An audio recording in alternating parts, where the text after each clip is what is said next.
Well, thank you, Mr. Goodlatte, Chairman Goodlatte, for working with me to organize this hearing. I want to thank Sundar Pichai for testifying on Capitol Hill.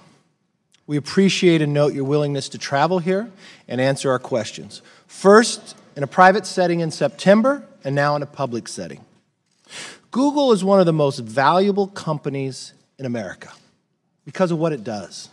Google's search engine organizes the entire internet and, by extension, almost all the information in the world. This is hardly an exaggeration. Here is a statistic you will hear a lot today, but it bears repeating. According to the Wall Street Journal, 90% of all internet searches go through Google. That is power, and it comes with responsibility. Mr. Pichai, it was necessary to convene this hearing because of the widening gap of distrust between technology companies and the American people. For our country and economy to grow stronger, the American people must be able to have trust in the great companies of the 21st century. We can alleviate some of their concerns today with transparency and candor. I hope we can begin to restore trust in the technology companies that shape our world, but we need answers. We need to know first that Google is committed to the free market ideals of competition and entrepreneurship that launched its revolutionary products to begin with.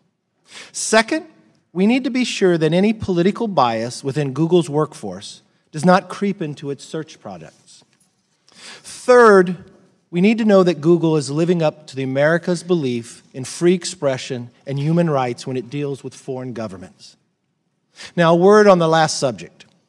Right now, Google reportedly is developing a censored search engine with the Chinese Communist Party. It is also developing next-generation technology on Chinese soil and in conjunction with Chinese national champions like Tencent. Technology that the administration considers a national priority. Now, this news raises a troubling possibility that Google is being used to strengthen China's system of surveillance, repression, and control. Right this very second, China's authoritarian system detains more than 1 million religious minorities in re-education camps. Mr. Pichai, I urge you to reflect on that fact and on the promise your company made when it pulled out of the China market in 2010. And I applauded you for that move in 2010. Back then, Google promised it would not censor its search results in China or compromise its commitment to a free and open internet. Now, in light of these recent events, I think the American people deserve to know, is something changed? And if so, what? All of these topics, competition, censorship, bias, and others, point to one fundamental question that demands the nation's attention. Are America's technology companies serving as instruments of freedom or instruments of control? Are they fulfilling the promise of the digital age? Are they advancing the cause of self-government? Or are they serving as instruments of manipulation, used by powerful interests and foreign governments to rob the people of their power, agency, and dignity? I believe we need to grapple with these questions together as a nation. Because the free world depends on a free internet.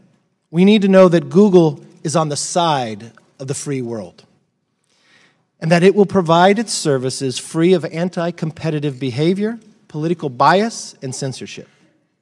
I want to thank you again for being here and answering these questions. I look forward to listening to the answers with a very open mind, and I yield back.